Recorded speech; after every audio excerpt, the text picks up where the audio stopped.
Hi hello friends, welcome to my channel. Friends, ఎవరైతే మన ఛానల్ని ఫస్ట్ టైం చూస్తున్నారో తప్పకుండా సబ్స్క్రైబ్ చేసి వీడియో నచ్చితే తప్పకుండా లైక్ చేయండి.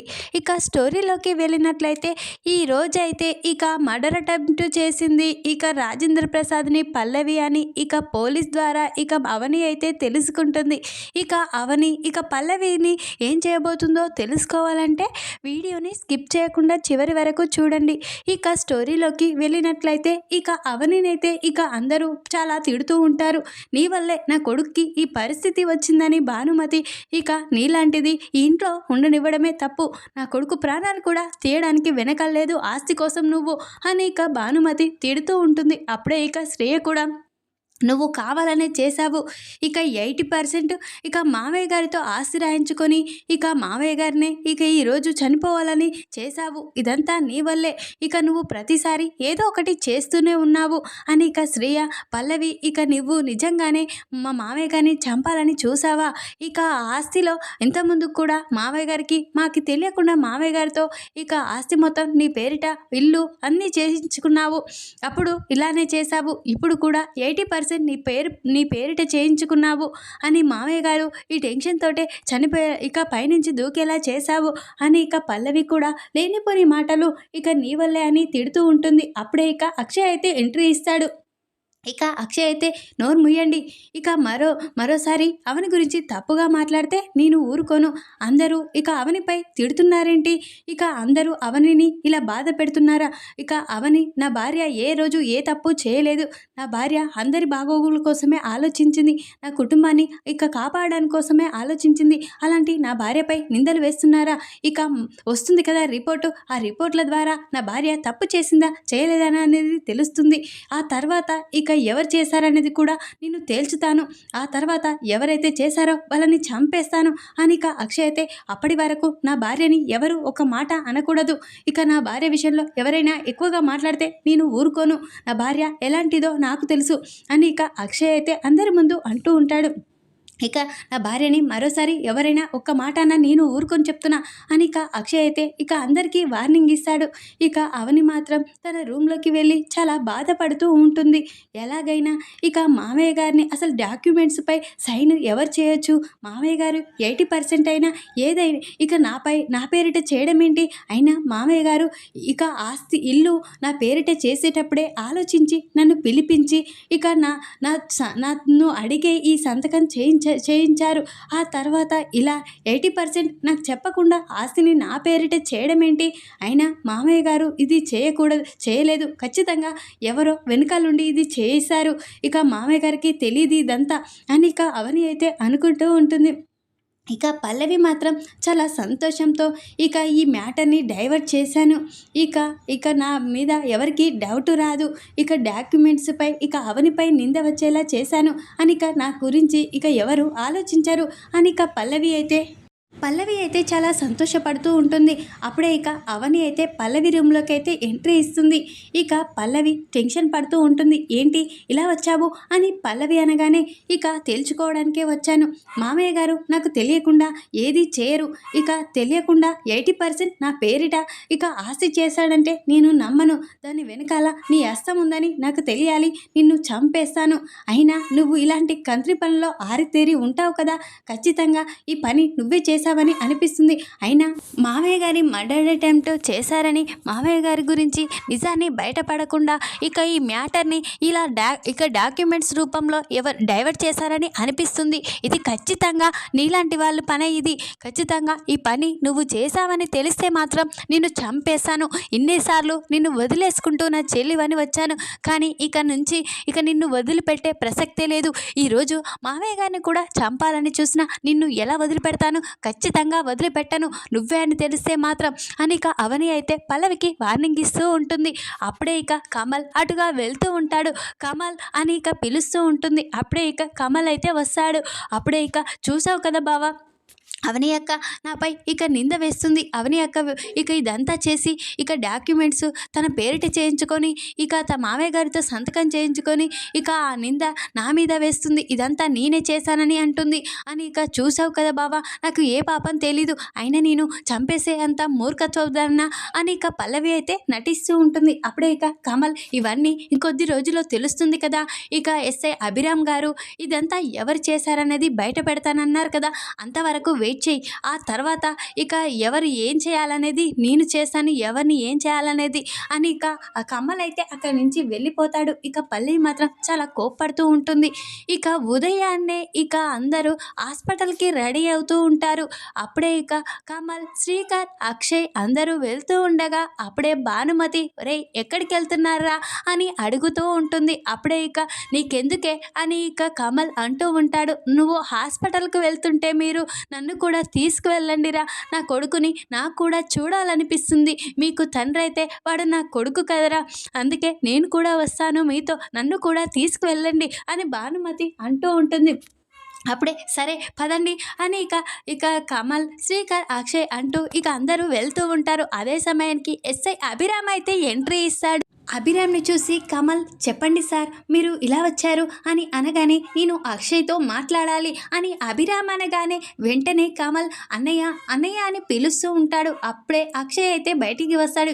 ఏంట్రా ఒక మాట ఫోన్ చేస్తే ఇక నేనే వచ్చేవాడిని కదా, నువ్వెందుకు ఇంత దూరం వచ్చావు అని ఇక అంటూ ఉంటాడు. అక్షయ్ అయితే లేదురా నీతో అయితే నిన్నే పిలిపించేవాడిని, ఫ్యామిలీ అందరి ముందు ఈ మ్యాటర్ చెప్పాలి, అందుకే ఇక్కడికి వచ్చాను అని చెప్పగానే పల్లవికి అయితే ఇక చెమటలు పడుతూ ఉంటాయి. ఇదేంటి ఇక వీడు ఇలా వచ్చాడు, అసలు ఏం తెలుసుకొని ఉంటాడు, నా గురించి తెలుసుకొని ఉంటాడా అని ఇక పల్లవి అయితే టెన్షన్ పడుతూ ఉంటుంది. అప్పుడే ఇక ఏంట్రా ఏం పని అని అనగానే ఒరే మొన్న ఇక డాక్యుమెంట్స్లో మీ నాన్నగారి సైన్ కాదని ఇక కావాలనే ఎవరో చేసుంటారని నీ అనుమానం నాకు చెప్పావు కదరా, ఆ అనుమానమే నిజమయ్యింది అని ఇక అనగానే అక్షయ్ ఒక్కసారే షాక్ అయిపోతాడు. ఏంట్రా నిజంగానే డాక్యుమెంట్స్లో నాన్నగారి సంతకం ఉంది కదా, ఇక ఆ సంతకాన్ని ఎవరైనా పోర్చరీ చేసి ఉంటారా అని అనగానే అవునరా నువ్వు చెప్పిన అనుమానమే నిజం, ఇక మీ నాన్నగారు ఆ డాక్యుమెంట్స్ పై సైన్ చేయలేదు, అది ఎవరో ఇక పోర్చరీ చేశారు, నేను ఫారెన్సిక్ ల్యాబ్ రిపోర్ట్ ద్వారా తెలుసుకున్నారు, మీ నాన్నగారి సంతకాన్ని ఎవరో పోర్చరీ చేసి ఇక వాళ్ళు ఆ విధంగా సైన్ చేశారు అని చెప్పగానే అప్పుడే ఇక ఇక అక్షయ్ అయితే ఒక్కసారి షాక్ అయిపోతాడు. ఇక పల్లవి మాత్రం చెమటలు పడుతూ ఉంటాయి. ఏంటి ఇక నేను సైన్ చేయలేదు, ఇక నేనే సైన్ చేశానని, మామయ్య గారు చేయలేరని, ఇక పోర్జరీ చేసి ఆ సంతకాన్ని నేనే చేశానని ఇక తెలిసిపోయింది, ఇప్పుడు నేనేం చేయాలి అని ఇక పల్లవి అయితే టెన్షన్ పడుతూ ఉంటుంది. అప్పుడే ఇక ఎస్ఐ అభిరామ్ అయితే ఇక అందరూ మీరు వినండి, ఇక అందరూ ఈ ఖాళీ పేపర్లపై సైన్ చేయండి ఫ్యామిలీ మొత్తం అని ఇక అంటూ ఇక అందరికీ ఇస్తాడు ఆ పేపర్ అయితే. అప్పుడే ఇక ఒకరొకరుగా అందరూ సైన్ చేస్తారు. వెంటనే ఇక ఆ పేపర్ని తీసుకొని ఈ సైన్ ఎందుకంటే ఇక ఈ డాక్యుమెంట్స్లో ఈ సైన్ ఎవరు చేశారనేది ఇక అక్కడ ల్యాబ్ ద్వారా తెలుస్తుంది, ఫారెన్సిక్ ల్యాబ్లో ఫోర్జరీ చేసిన వాళ్ళు ఎవరనేది బయటపడుతుంది, ఇక ఈ సంతకం ఎవరు చేశారనేది మీ ఇంట్లో వాళ్ళ సైన్ వల్లనే లేక ఎవరైనా అని తెలిసిపోతుంది ఈ సంతకాల ద్వారా, అందుకే ఈ సంతకాలు మీతో చేయించాను అనిక అంటూ ఉంటాడు. అప్పుడే ఇక అవని గురించి తప్పుగా మాట్లాడారు కదా, అవనే ఇక ఆస్తి మొత్తం 80% నాన్నగారితో చేయించుకొని ఇక సంతకం చేయించిందని ఇక నాన్నగారిని ఆ పరిస్థితికి తీసుకొచ్చింది అవని అని లేనిపోని మాటలన్నీ అవనిని అన్నారు కదా, నా భార్య విషయంలో చాలాసార్లు మాటలు అంటూనే ఉన్నారు, అయినా నేను ఊరుకొని వచ్చాను, కానీ ఈ నిజాన్ని రాబట్టడానికే ఇక ఈ విధంగా నేను నా ఫ్రెండ్ అభిరామ్తో ఈ విధంగా ఖచ్చితంగా ఈ సైన్ నాన్నగారు చేసుండరని చెప్పాను, ఇక వాడిని తెలుసుకోమన్నాను, ఇక నా భార్య ఏ తప్పు చేయలేదని నిరూపించడానికే ఈ విధంగా చేశాను, తెలుసుకున్నారు కదా ఇప్పటికైనా, ఇక నా భార్య తప్పు చేయలేదని, నా భార్య తప్పు ఎప్పటికీ చేయదు, నా భార్య ఇక ఆస్తి కోసం ఇక ఏదో దేనికోసమో ఆశపడేది కాదు, నా భార్య అందరి బాగోగులు చూసుకోవాలని చూస్తుంది తప్ప ఇంకోవారి నాశనం కోరుకోదు, ఇక అదే నా భార్య ఇక సెన్సిటివ్ అయితే ఇక అందరితో ఇక స్వార్థపరాలైతే తన ప్రాణాలు కూడా ఆత్మహత్య చేసుకునేది, ఇక లేకపోతే అందరిపై పగ పెంచుకొని ఇక ప్రతీకారం కూడా తీర్చుకునేది. కానీ నా అవని అలాంటిది కాదు. నా అవని గురించి నాకు తెలుసు. ఇక నా అవని ఈ కుటుంబానికి ఎంత చేసిందో మీకు తెలుసు. అలాంటిది ఇక ఇలా చేస్తాదని ఎలా అనుకున్నారు? ఇప్పటికైనా తెలుసుకోండి.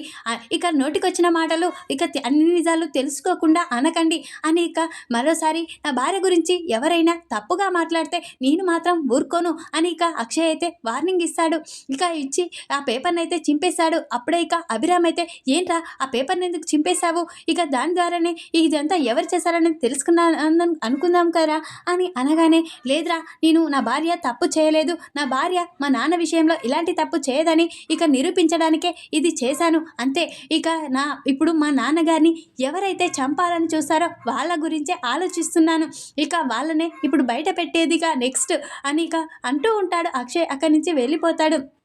ఇక ఎస్ఐ అభిరామ్ అయితే ఇక నుంచి మీ నాన్నగారు ఎవరైతే మీ నాన్నగారిని చంపాలని చూశారో దాని గురించి కూడా తెలుసుకుంటానురా, దాని గురించి కూడా ఇదే విధంగా బయట పెడతాను అని ఇక అభిరామ్ అక్కడి నుంచి చెప్పి వెళ్ళిపోతాడు. ఇక కమల్ అయితే చూసావు కదా బామ్మ, నువ్వు వయసులో పెద్దదానివైపోయావు, లేకపోతే నిన్ను చంపేసేదాన్ని ఇక అని అంటూ కమల్ మరోసారి వదిన గురించి తప్పుగా మాట్లాడితే ఊరుకోను, వదిన ఏ రోజు తప్పు చేయదు, వదిన విషయం నాకు తెలుసు అని ఇక కమల్ అయితే ఇక అక్కడి నుంచి వెళ్ళిపోతాడు. ఇక అవనిని ఇక చూస్తూ చాలా బాధపడుతూ ఇక మామయ్య గారి గురించి నిజం కూడా తెలియాలి, ఇక వాళ్ళంతా కూడా చూడాలి అని ఇక అవని అయితే అక్కడి నుంచి వెళ్ళిపోతుంది. అందరూ వెళ్ళిపోతారు. ఇక పల్లవి మాత్రం టెన్షన్ పడుతూ ఉంటుంది.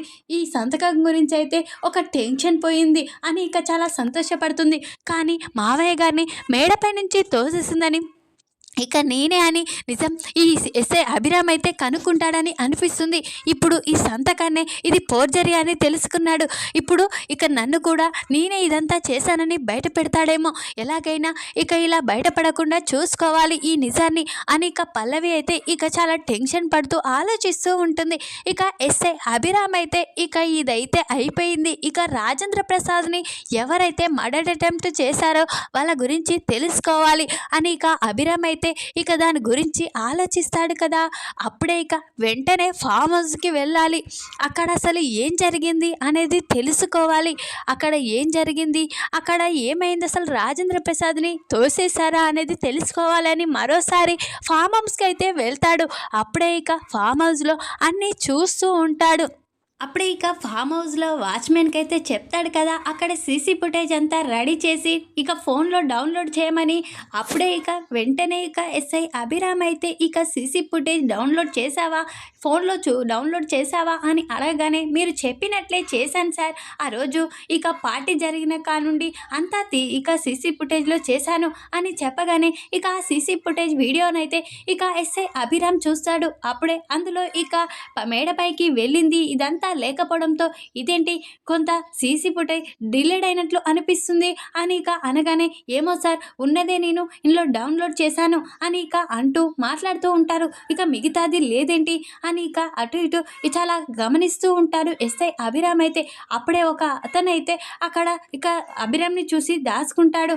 అది చూసిన అభిరామ్ అయితే, ఒరే ఎవర్రా నువ్వు, ఇటురా అని అనగానే ఇక అతను టెన్షన్ పడుతూ వస్తాడు. ఏంట్రా నీకు ఇక్కడేం పని అని అనగానే, నేను ఒక అమ్మాయిని ప్రేమించాను, ఈ పక్కనే తనది, ఇక రోజు ఇక నుంచి ఆ అమ్మాయిని చూసుకుంటాను అని ఇక అనగానే ఇక అమ్మాయి తండ్రి వస్తాడు. అప్పుడే ఇక ఏంట్రా నా కూతుర్ని రోజు ఈ విధంగా బాధ పెడుతున్నావు, ఇక దాన్ని బలవంతంగా ప్రేమిస్తున్నానని దాన్ని భయపెడుతున్నావు అని ఇక అంటూ ఉంటాడు. ఏంటి ఏం మాట్లాడుతున్నారు అని అనగానే, నా కూతుర్ని చాలా బలవంతం చేస్తున్నాడు, తనని ప్రేమించామని వేధిస్తున్నాడు అని అనగానే, లేదు సార్ వాళ్ళ కూతురు నన్ను ప్రేమిస్తుంది, నేను కూడా ఆ అమ్మాయిని ప్రేమిస్తున్నాను, కావాలంటే తను నేను ఇక ఆ రోజు ఇక్కడ పార్టీ జరిగిన రోజు తను నేను ఇక్కడ రీల్స్ తీసాము, ఆ రీల్స్ కూడా ఉన్నాయి, తనకు నేనంటే ఇష్టం లేకపోతే రీల్స్ ఎంత తీస్తుంది, కావాలంటే చూడండి సార్ తన కూతురు కూడా నన్ను లవ్ చేస్తుంది అని ఇక చెప్పగానే, అప్పుడే ఇక ఆ రీల్స్ అయితే ఇక ఎస్ఐ అభిరామ్ చూస్తూ ఉంటాడు. అప్పుడే ఇక రీల్స్లో ఇక పల్లవి అయితే ఇక రాజేంద్ర ప్రసాద్ని మేడపై నుంచి తోసేయడం ఉంటుంది. అప్పుడే చేతికి బ్రాస్లైట్ కనిపిస్తుంది, ఇక రాజేంద్ర ప్రసాద్ని నెట్టివేయడం కనిపిస్తుంది. ఇక పల్లవి మాత్రం కనిపించకపోవడంతో ఇక ఇదేంటి, ఇది ఎవరో కావాలనే చేశారు, ఈ వీడియోలో ఉంది రాజేంద్ర ప్రసాద్ గారిని ఇక ఆడ మనిషి పైనుంచి నెట్టేసింది అని ఇక ఎస్ఐ అయితే వెంటనే ఆ వీడియోని తన ఫోన్లోకి పంపించుకుంటాడు. ఇక వెళ్ళిక్కడి నుంచి అని అంటూ అతన్ని పంపించేశాడు. ఎస్ఐ అభిరామ్ అయితే అది చూసి ఖచ్చితంగా రాజేంద్ర ప్రసాద్‌ని ఎవరో చంపాలని చూశారు. తను ఎవరో తెలుసుకోవాలి. తను అమ్మాయే అని అనుకుంటూ ఎస్ఐ అభిరామ్ అయితే వెంటనే పోలీస్ స్టేషన్‌కి వెళ్ళి అవనికైతే ఫోన్ చేస్తాడు. అప్పుడే అవని అయితే ఫోన్ లిఫ్ట్ చేసి చెప్పండి అభిరామ్ గారు అని అనగానే అవని గారు మీరు అర్జెంట్‌గా పోలీస్ స్టేషన్‌కి రండి. మీకొక విషయం చెప్పాలి అని అనగానే అవని అయితే వెంటనే పోలీస్ స్టేషన్‌కి అయితే వస్తుంది. అప్పుడే చెప్పండి అభిరామ్ గారు అర్జెంట్‌గా స్టేషన్‌కి రమ్మని చెప్పారు అని అనగానే, అవును అర్జెంటు పని మీదే రమ్మన్నాను. మీ మావయ్య గారిని నిజంగానే సూసైడ్ అటెంప్ట్ కాదని మర్డర్ అటెంప్ట్ అని చెప్పాను కదా! అదే నిజం అని చెప్పగానే అవని షాక్ అయిపోతుంది. ఏంటి అభిరామ్ గారు ఏం మాట్లాడుతున్నారు? అని అనగానే, అవును అవని గారు నిజంగానే చెప్తున్నాను. మీ మావయ్య గారిని మేడపై నుంచి తోసేసింది ఒక అమ్మాయి. అని అనగానే ఒక్కసారే షాక్ అయిపోతారు. ఎవరామె? అని అనగానే, తన ఫేస్ కనిపించలేదు కానీ తన చేతికున్న బ్రాస్లెట్‌ని చూశాను. కావాలంటే ఈ వీడియో మీరే చూడండి. మీకే తెలుస్తుంది అని ఎస్ఐ అభిరామ్ అయితే తన ఫోన్లో ఉన్న పల్లవి చేయి రాజేంద్ర ప్రసాద్ని నెట్టేయడం అవనికైతే చూపిస్తాడు. అప్పుడే అవని అది చూసి ఒక్కసారే స్టన్ అయిపోతుంది. అంటే ఇది ఎవరో కావాలని చేశారా? తను అమ్మాయి అని అవని అయితే తెలుసుకుంటుంది. వెంటనే తను కూడా ఎవరనేది తెలుసుకోవాలి అని ఎస్ఐ అభిరామ్ ఆ బ్రాస్లెట్ ద్వారా ఈ అమ్మాయి ఎవరనేది తెలుసుకుందాం అవని గారు తొందరలోనే తను కూడా బయటపడుతుంది అని ఎస్ఐ అభిరామ్ అయితే అంటాడు. వెంటనే అవని అయితే చాలా థ్యాంక్స్ అభిరామ్ గారు. మీరు ఖచ్చితంగా మా మామయ్య గారిని ఎవరు మేడపై నుంచి తోసేశారనేది బయట పెడతారని నాకు ఆ నమ్మకం వచ్చింది. వాళ్ళని బతకనివ్వకూడదు అని అంటూ ఉంటుంది. అవని అయితే సరే అవని గారు మీకు చెప్పిన నిజాన్ని ఎవరికీ చెప్పకండి. ఎందుకంటే అది నిజం మీ వాళ్ళ ఉంటే ఖచ్చితంగా అది బయటపడకుండా చేస్తారు. ఈ బ్రాస్లెట్ ద్వారా మనం తెలుసుకుందాం. మనకి ఇద్దరికి మధ్య ఎవరికి ఈ మ్యాటర్ తెలియకూడదు అని అంటూ ఉంటాడు ఎస్ఐ అభిరామ్ అయితే. అప్పుడే అయితే అవని అయితే సరే అభిరామ్ గారు నేను వెళ్ళొస్తాను అని అవని అయితే ఇంటికి వస్తుంది. ఇంట్లో మావయ్య గారిని ఎవరు మేడపై నుంచి తోసేసుంటారు. ఖచ్చితంగా అమ్మాయే. ఎందుకంటే అమ్మాయి బ్రాస్లెటే ఉంది. ఖచ్చితంగా ఎవరో తోసేసే ఉంటారు. వాళ్ళెవరనేది తెలుసుకోవాలి. ఎస్ఐ అభిరామ్ గారు కూడా చాలా ప్రయత్నిస్తున్నారు అని అవని దాని గురించే ఆలోచిస్తూ ఉంటుంది. అప్పుడే ఆరాధ్య వాళ్ళ అమ్మ దగ్గరికి వచ్చి అమ్మ నాకు ఒక బ్రాస్లెట్ కావాలి అని అనగానే, ఏంటి బ్రాస్లెట్ ఏంటమ్మా అని అనగానే పల్లవి పిన్ని దగ్గర ఒక బ్రాస్లెట్ ఉంది. ఆ బ్రాస్లెట్ నాకు చాలా బాగా నచ్చింది. ఆ బ్రాస్లెట్ నాకు కావాలమ్మా అని అనగానే, పద ఆ బ్రాస్లెట్ ఏంటో చూద్దాం నీకు కూడా కొనిస్తాను అని అవని అనగానే, పద మమ్మీ అని ఆరాధ్య అయితే అవనిని తీసుకుని పల్లవి గదిలోకి వస్తూ ఉంటుంది. అప్పుడే పల్లవి ఏంటి ఇలా వస్తున్నారు అని అనగానే, ఆరాధ్య కంట నీ బ్రాస్లెట్ బాగా నచ్చిందంట. ఆ బ్రాస్లెట్ నాకు చూపించడానికి తీసుకువచ్చింది. అలాంటిదే తనకు కూడా కొనివ్వాలంట అని అనగానే, పదండి చూపిస్తా అని పల్లవి లోపలికి తీసుకువెళ్తుంది. అప్పుడే టేబుల్ పై అదే బ్రాస్లెట్ మమ్మీ ఆ బ్రాస్లెటే నాకు చాలా బాగా నచ్చింది. అది నాకు కావాలా మమ్మీ అని ఆరాధ్య అనగానే, వెంటనే అవని ఆ బ్రాస్లెట్ చూసి ఒక్కసారి షాక్ అయిపోతుంది. అంటే ఇది నిజంగానే మావయ్య గారి తోసేసేటప్పుడు అమ్మాయికున్న బ్రాస్లెట్ ఒకటే అని షాక్ అయిపోతుంది. వెంటనే ఈ బ్రాస్లెట్ ఎవరిది అని అనగానే, ఆ బ్రాస్లెట్ నాదే. ఎవరిదైతే నా దగ్గర ఎందుకు ఉంటుంది అని పల్లవి అంటూ ఉంటుంది. వెంటనే అవని అయితే పల్లవి చెంప పలగొడుతుంది. ఏంటి నన్ను ఎందుకు కొడుతున్నావు అని అంటూ ఉంటుంది. నిజం తెలిసిపోయింది. మావయ్య గారిని మేడపై నుంచి తోసేయాలని తోసేసింది కూడా ఎవరో నాకు తెలిసిపోయింది అని అనగానే, ఎవరైతే నన్నెందుకు కొడుతున్నావు అని అనగానే, మావయ్య గారిని తోసేయాలని పైనుంచి తోసేసింది ఎవరో కాదు నువ్వే అని అనగానే పల్లవి షాక్ అయిపోతుంది. ఇదేంటి దీనికి ఎలా తెలిసింది అని అనగానే, కావాలంటే ఈ వీడియో చూడు నీకే తెలుస్తుంది అని పల్లవికి అయితే వీడియో చూపిస్తుంది. మేడపై నుంచి పల్లవి నెట్టేయడం తన చేతుకున్న బ్రాస్లెట్ ద్వారా అవని తెలుసుకుంటుంది పల్లవి. వెంటనే ఏంటి నన్ను ఏం చేద్దామని చూస్తున్నావు అని అంటూ ఉంటుంది. అప్పుడే నేను కాదు అలాంటి బ్రాస్లెట్ ఎంతమందికి ఉండవు అని పల్లవి అంటూ ఉంటుంది. లేదు ఖచ్చితంగా మావయ్య గారిని మేడపై నుంచి చేసింది నువ్వే అని వెంటనే ఎస్ఐ అభిరామ్కి అయితే ఫోన్ చేస్తుంది. అప్పుడే అభిరామ్ అయితే చెప్పండి మేడం అని అనగానే, వెంటనే మీరు మా ఇంటికి రావాలి అని అవని చెప్పగానే అక్షయ్ అభిరామ్ అయితే వెంటనే ఇంటికైతే వస్తాడు. చెప్పండి మేడం మీరు అర్జెంట్గా ఇక్కడికి రమ్మని చెప్పారు అని అనగానే అందరినీ పిలుస్తుంది అవని అయితే. అప్పుడే ఏంటి ఎందుకు పిలుస్తున్నావు అని అంటూ ఉంటారు. అప్పుడే కమల్ అయితే వదిన ఏంటి వదిన అని అనగానే, మావయ్య గారిని మేడపై నుంచి తోసేసింది ఎవరో నిజం తెలిసిపోయింది అని చెప్పగానే, అప్పుడే అభిరామ్ అయితే ఒక్కసారి షాక్ అయిపోతాడు. ఎవరు మేడం అని అనగానే ఇక మా ఇంట్లో వాళ్ళే, ఎవరో కాదు ఈ పల్లవి అని చెప్పగానే అందరూ స్టన్ అయిపోతారు. ఏంటి పల్లవ, దాన్ని ఇప్పుడే చంపేస్తాను అని కమల్ అయితే చాలా కోపంతో వెళ్తూ ఉంటాడు. అప్పుడే ఇక పల్లవి అయితే టెన్షన్ పడుతూ ఉంటుంది. ఇక అప్పుడే ఇక పల్లవి అయితే నేను కాదు అని అంటూ ఉంటుంది. అప్పుడే ఇక భానుమతి అయితే ఏంటే నా మనవరాలపై నింద వేద్దామని చూస్తున్నావా, నా మనవరాలు ఎందుకు చేస్తుంది తన మామయ్యని చంపాలని అని అనగానే నీ మనవరాలే ఇదంతా చేసింది, కావాలంటే చూడండి అని ఇక అవని అయితే ఆ వీడియోని చూపిస్తుంది. అప్పుడే ఇక ఈ వీడియోలో ఉన్న బ్రాస్లెట్ అవని దగ్గర ఉన్న పల్లవి దగ్గర ఉన్న బ్రాస్లెట్ ఒకటే చూడండి, ఇక ఖచ్చితంగా ఇది పల్లవే చేసింది అనడానికి ఇది సాక్ష్యం అని ఇక అవని అయితే ఆ సాక్ష్యాన్ని అందరికీ చూపిస్తుంది. అప్పుడే ఇక అభిరామ్ కూడా అవును మేడం, నిజంగానే ఈ బ్రాస్లెట్ ఆ బ్రాస్లెట్ ఒకటే, ఖచ్చితంగా తనే చేసుంటుంది అని ఇక అంటూ ఉంటారు. అప్పుడే ఇక కమల్ అయితే దీన్ని చంపేస్తాను, మా నాన్నగారిని చంపాలని చూస్తుందా అని ఇక అంటూ ఉంటా. అక్షయ్ అయితే ఇక నీలాంటి వాళ్ళు ఇక మా నాన్నని చంపాలని చూసి ఇక అవనిపై నిందలు వేయాలని చూస్తారా, ఇలాంటి వాళ్ళు ఇంట్లో ఉండకూడదు, ఇంకా ఘోరాలు జరుగుతూనే ఉంటాయి అని ఇక అక్షయ్ అంటూ ఉంటాడు. ఏంటన్నా ఇప్పుడే తనని చంపేస్తాను అని కమల్ అనగానే లేదు సార్, నేను అరెస్ట్ చేసి తీసుకువెళ్తాము, ఇలాంటి వాళ్ళు ఇక పోలీస్ స్టేషన్లో ఉండాలి అని ఎస్ఐ అభిరామ్ అయితే ఇక పల్లవిని అరెస్ట్ చేసి అయితే తీసుకువెళ్తాడు. ఈ విధంగానైతే పల్లవి నిజస్వరూపం బ్రాస్లెట్ ద్వారా అవని అయితే ఇక అందరి ముందు బయట పెడుతుంది. ఈ వీడియో కనుక మీకు నచ్చినట్లయితే లైక్ చేయండి. మరిన్ని వీడియోల కోసం ఛానల్ని సబ్స్క్రైబ్ చేసుకోండి ఫ్రెండ్స్. Thanks for watching.